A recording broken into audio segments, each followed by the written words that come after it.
It's 5 o'clock. I'd like to call this meeting to order, please.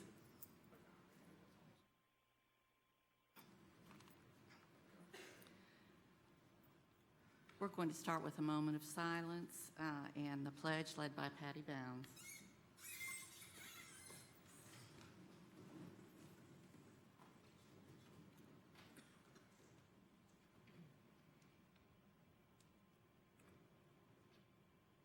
Please place the flag. I pledge allegiance to the flag of the United States of America and to the republic for which it stands, one nation, under God, indivisible, with liberty and justice for all.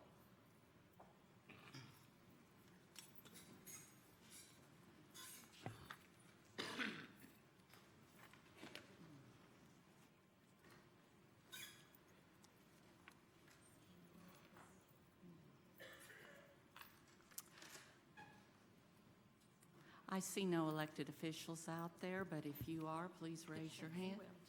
Stephanie, thank you. City Councilwoman Stephanie Welch is here. Appreciate you coming. Okay, for board announcements, we have just come from executive session. I apologize, that's why we're a few minutes late starting, but I wanted to ask Gary Dupler, our law director, if he would please clarify about our meeting. Thank you, Madam Chair. Just wanted to let the public know that the board did just come from executive session. What is executive session? That is an exception to the Open Meetings Act. That's the only chance that the board has to talk to its attorneys and to talk about litigation and pending litigation. Board members are not allowed to discuss the issues amongst themselves. It's simply an information session and back and forth between the attorneys. There's 2 Supreme Court cases that allow for this. Thank you. Thank you. Thank you very much. Board members, you have in front of you a list of committees that need to be assigned and filled for this 18-19 school year. And I'm looking for my list. I would appreciate it from the time that this was typed until we're sitting down right now. If there's a few blanks that if you would go ahead and write in. These are people that have agreed to serve. Jennifer Owens has agreed to be the class representative. This is all pending our vote when the process is completed. And Susan Horn has agreed to serve on the joint committee with the county commission. So if you would please write those in. And if you, especially new board members, if you have any questions about any of these committees, please call and talk to Terry about them. Most of them aren't horribly time consuming, but it is something that we do try to distribute evenly throughout our board.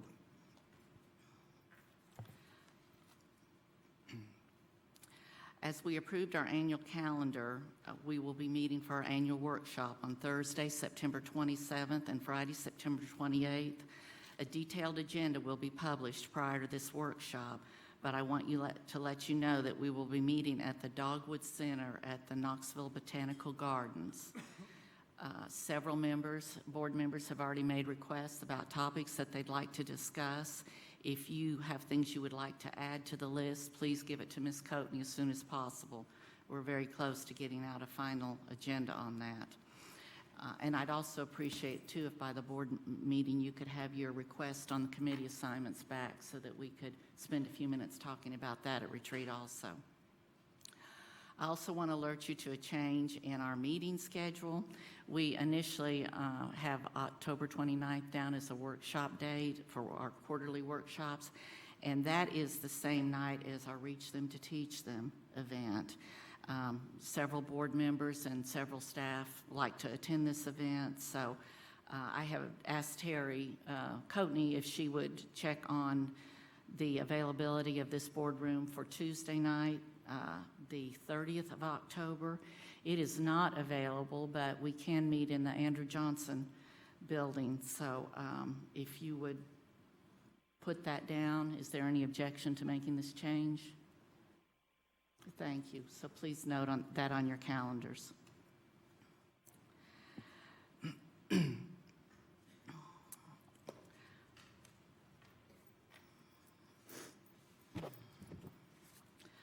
All right, moving on to changes to the agenda.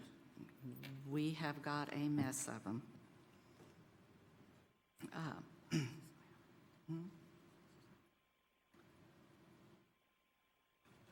Mr. Superintendent? Thank you, Madam Chair, members of the board. What I would like to request is that you defer item C 29 on your agenda. The reason for the deferral, that does require 3 quotes. We had 2 quotes early, but the 3rd quote just came today. And in order to be transparent with the board, we want to make sure that have all 3 quotes in front of you. So if we can, I'd like to defer that until our October meeting. Thank you. Thank you, Superintendent. I'm going to read these others. I believe that you've gotten a list of the changes. Due to the requests made in our work session, Mr. Dupler has made revisions to the intergovernmental memorandum of understanding be considered in item 6C2. An agreement for use of the UT Aquatic Center has been amended to include Farragut High School. A request for approval of a customer agreement with the Curriculum Associates to allow multiple schools to purchase the iReady Math and Reading Diagnostic and Instruction Software has been added as 6C34, and the individual school purchases requested iReady have been withdrawn, and those were items 6C 16 through 20. Also, as a result of the discussion at our work session, suggested revisions were made to the proposed new board policy, G161, social media, be considered in item 7A. The grant allotment money was incorrectly typed in item 8B for a Safe Schools grant. The fiscal note as well as the agenda wording have been corrected accordingly, and that change was just a matter of a very small amount of money. Finally, Superintendent Thomas has requested that we defer consideration of the charter school status guide in item 9A until October. Are there any other requested changes to the agenda? May I have a motion to accept? So moved. Second? Second. Thank you. So I'm supposed to say motion by Mr. Norman, second by Ms. Horn. Thank you. All approved? Yes. Opposed? Motion carries. Thank you. I'll get the hang of this. All right, we're going into special recognition at this time, and if our science supervisor, Andrea Berry, would come forward. Thank you. Good evening, Madam Chair. Thank you, Board. Today we're here to honor a school that made a significant, amazing recognition, and we really want to recognize them today. But I want to first tell you a little bit about the program that they were involved in, and that's the Student Spaceflight Experiment.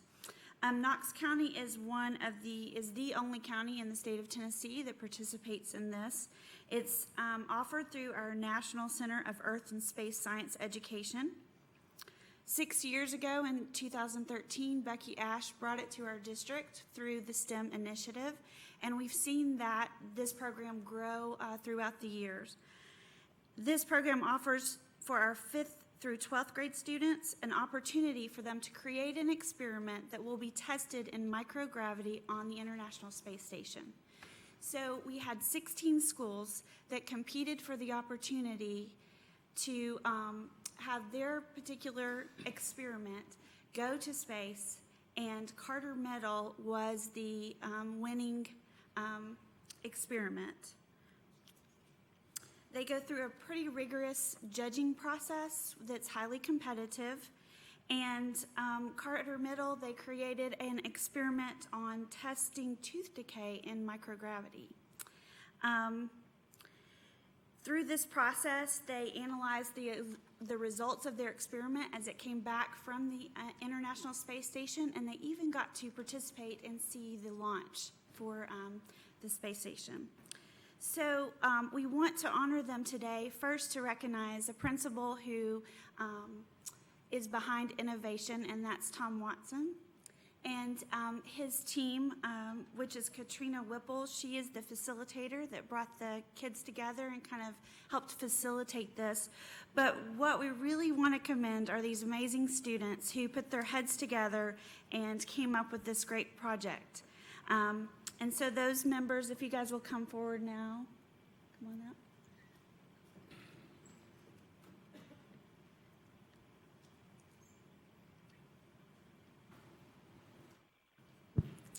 Okay, I'm going to go ahead and call their names as they come down. Samara Barnes, Elijah Morton, Blake Smith, Nate Harrell, and Braxton Perkey. And if I'm correct, Braxton, it was your tooth, correct? Yes, all right. So if you guys will go ahead and get on stage.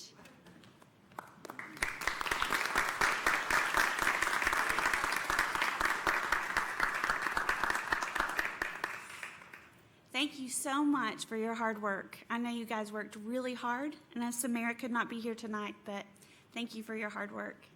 Thank you, board, for having a moment to recognize these great kids.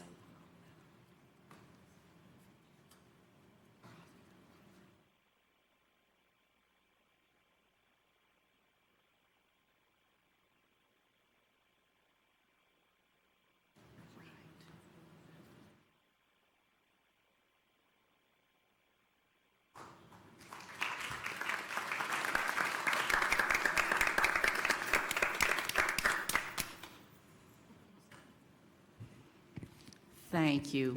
We're very proud of you all. That's a lot of hard work, and I applaud your efforts.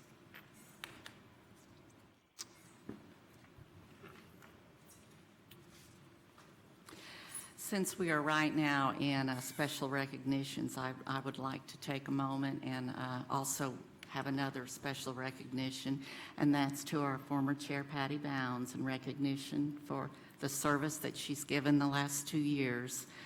I want to, yes, that does deserve.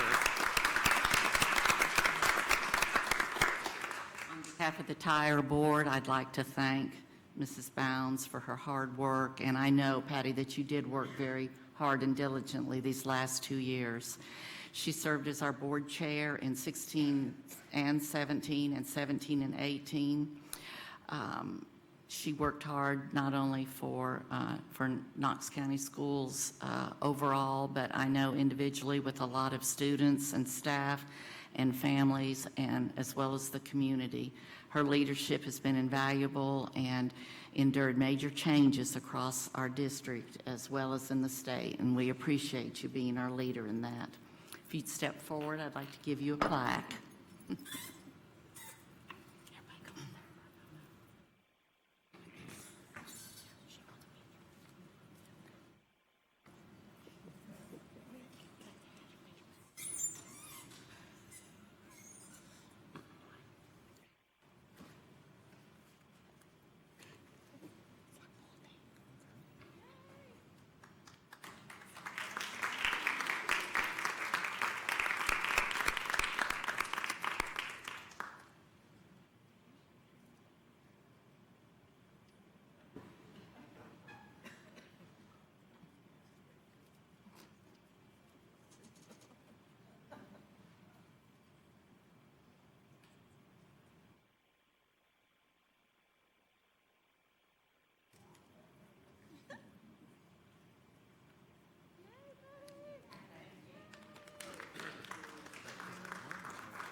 moving on to our consent agenda. Item 6, consent agenda. Motion to accept. So moved. So moved. Second. All in favor? Opposed? Motion carries. Item 7A, approve first reading of New Knox County Board of Education Policy G161, social media. Motion to accept. Second. Any discussion? All in favor? Aye. Opposed? Motion carries. Item 7B, approve first reading of New Knox County Board of Education Policy G212, employee background checks. So moved. Second.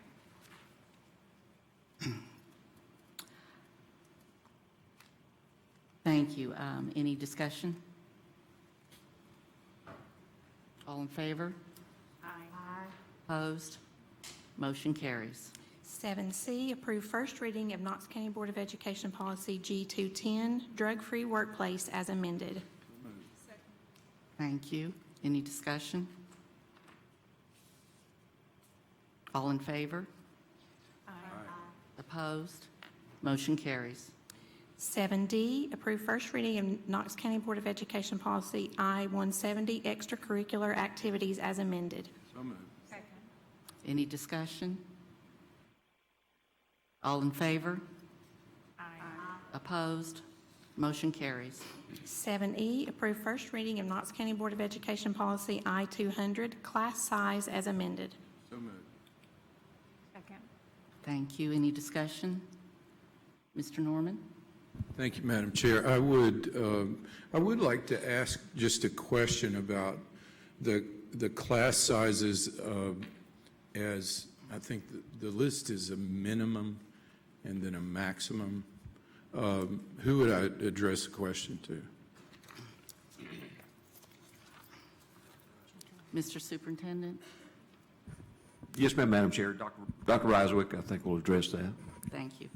Okay, John, I'm just, first I was just wondering about, or curious primarily about CTE classes and the effect of those numbers on, probably on budget as well, because of the additional material requirements or equipment, et cetera, et cetera. So was there some discussion about specifically for the CTE type classes?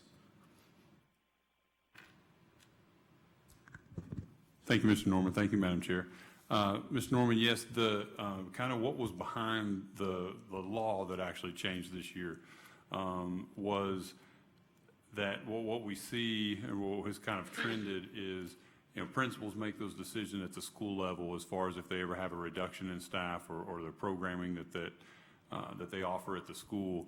And what we've seen over the years is that if a principal has to choose as far as keeping class sizes where they need to be, a general ed class, and they're all general ed, but a regular class has that 30 and the max of 35 that they can take. So even though they may not exercise the full 35, they may do more like 28, 29 students in a class, like an elective class.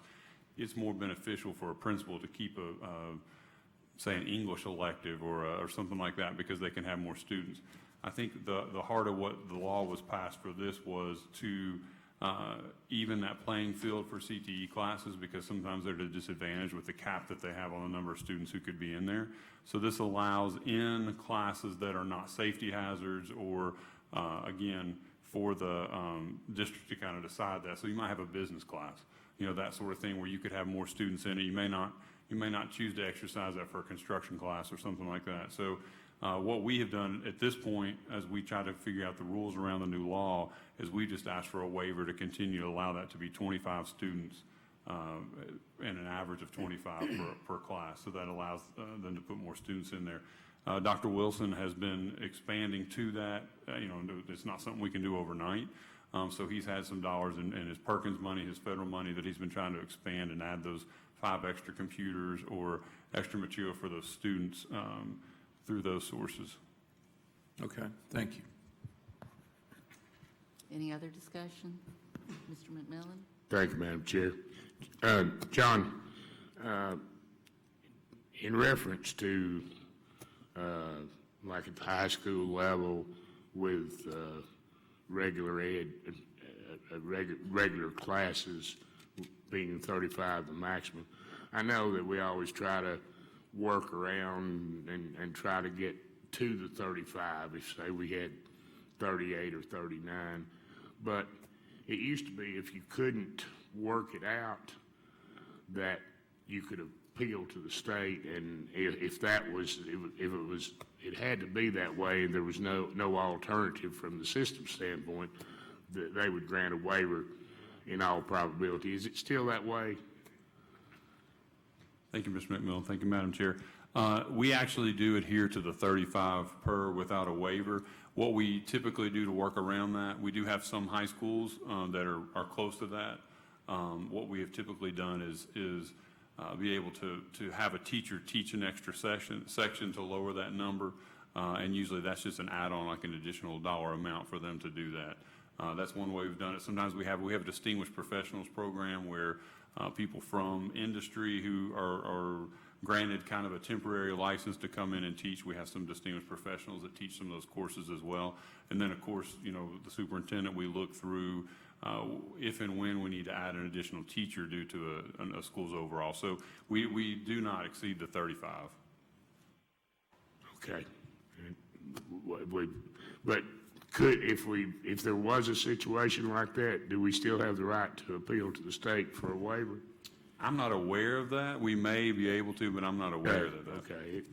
It may have changed. I think it was that way a number of years ago, but it probably has. I just wondered, because I know that we do everything in our power, like you said, maybe have a teacher teach an extra section or something, shift something around to make the adjustment. Thank you. Any more discussion? All in favor? Aye. Opposed? Motion carries. Item 8A, approve revisions to Title I, 2A, 3, and 4, and IDEA federal grant allocations.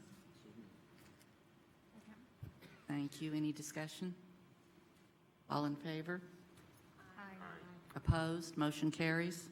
8B, approve application and receipt of funds for a Safe Schools grant in the amount of $505,730.30 with required in-kind local match of at least $306,210 and a school safety grant in the amount of $1,111,230 with required local match of at least $765,570 from the Tennessee Department of Education for fiscal year 2019. Thank you. Any discussion? All in favor? Opposed? Motion carries. 8C, approve 21st Century Community Learning Center grant from the Tennessee Department of Education in the amount of $110,500 for after-school programming at Inskip Elementary School for the period of July 1, 2018 through June 30th, 2019. Thank you. Any discussion? All in favor? Opposed? Motion carries. 8D, approve Read to Be Ready coaching network grant from the Tennessee Department of Education in the amount of $10,000 and local education agency assurances outlining the expectations for Knox County Schools literacy support personnel. Thank you. Any discussion? All in favor? Opposed? Motion carries. 8E, approve elementary school dental program agreement and Elgin Children's Foundation grant for student transportation costs up to $5,000 associated with the program for the 2018-2019 school year. Thank you. Any discussion? All in favor? Opposed? Motion carries. 8F, approve Kinder Morgan Foundation grant in the amount of $5,000 for Pond Gap Elementary School's early numeracy intervention program. Motion to approve? Second. Thank you. Any discussion? All in favor? Opposed? Motion carries. 8G, approve Keep Knoxville Beautiful grant in the amount of $2,500 for Chris and Berry Elementary School designated to the creation of an outdoor classroom. Thank you. Any discussion? All in favor? Opposed? Motion carries. 8H, approve Keep Knoxville Beautiful grant in the amount of $2,500 for Whittle Springs Middle School designated to the revitalization of an outdoor classroom. Thank you. Any discussion? All in favor? Opposed? Motion carries. Item 9A has been deferred to October. 9B, approve employee health insurance premium rates for 2019. Thank you. Is there any discussion? All in favor? Opposed? Motion carries. Item 9C, approve school district agreement with Bottling Group LLC, Pepsi Beverages Company for 2017 coupon book campaign sponsorship in the amount of $25,000. Moved and seconded. Any discussion? All in favor? Opposed? Motion carries.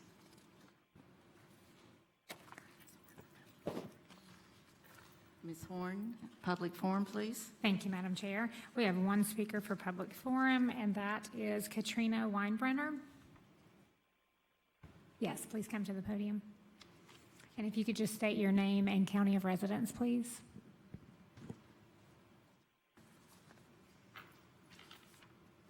Hi. My name is Katrina Weinbrenner, and I am a Knox County resident. The reason that I am here today is in reference to an incident that happened at Sturkey Elementary last week with my daughter. My daughter is in second grade. When I picked her up, she had been given 2 prescription pills from a friend at school, and come to find out after speaking with the assistant principal and gathering some more information, apparently this other child had found a baggie of pills on the playground. And had taken them home, didn't tell an adult, didn't tell a teacher, and had hidden them in her dresser drawer. Obviously, this is extremely concerning. My daughter's 7. I never thought that I would have to worry about telling her not to take drugs from a friend. I've always warned her and my son, medicine's dangerous, it's only to be given to you by a parent, etc. So thankfully, no one took it. No one took any of the medications, but we still don't know, as far as I understand, where that baggie came from. I do understand that playgrounds are open after hours from the school, and as I also understand, is that Sturkey has put into motion that the security officer, in addition to his rounds in the mornings, would be checking the playgrounds. And it is also my understanding that now the chief of security for Knox County Schools has sent out an order for all of Knox County Schools to be checking playgrounds that are open to the public. Another concern that I'd like to bring up is I understand that DARE was replaced in 2011 by both life skills and character counts. So my concern is, how is this being utilized in the schools? I know that Sturkey Elementary has their guidance counselors talk to their 5th graders regarding drugs and things like that, but I don't think that they have anything right now to talk to the younger children starting in kindergarten. My concern is that we need more. It's not enough to warn 5th graders about drugs. Obviously, the world that we live in, it's not ideal to have to talk to children about drugs or to have to warn them, but it is a reality. And I think the first thing is that they need to be able to identify anything that's dangerous. If we could get something implemented where the guidance counselor or our staff could speak with the children, age appropriately, of course, and say, you know, these are some things that are dangerous. Medications are dangerous. Here are some pictures of what that might look like. Here are some pictures of other dangerous items, needles, weapons, other things that could be found that could have been left there by who knows. But I think it's important. Obviously, it's a job for a parent to warn their children about things and to make them aware, but I think we all know not every parent does that. And it would be important for these children to be able to identify dangerous items. In addition, a no-touch policy telling the kids, if you see something that looks suspicious, please don't touch it. That could be anything. I mean, this was prescription pills. It could be needles. It could be anything. I mean, they're I know that there are drugs that are absorbed through your skin that obviously we don't want our children touching. So to tell these kids, if you see anything, please, please don't touch it. And then immediately to go and tell an adult, tell the teacher, tell somebody who's at recess, tell some staff, tell anyone, about it, that you're not going to get in trouble. It's not anything that you've done. It's just something that you've seen, and you're being a helper. And the adult is a helper as well. So those are my concerns, is just to see if there is something that we could implement that I don't feel like this would be anything that would be incredibly expensive. I do know we need funding for guidance and all that, but just for the kids to be able to identify dangerous items, understand not to touch them, and understand that they really need to go to an adult before something does happen to the kids. Thank you very much. That concludes public forum, Madam Chair. Thank you. Is there any other business comments, questions that the board would like to bring up at this time? If not, motion to adjourn? So moved. All in favor? Aye. We are adjourned.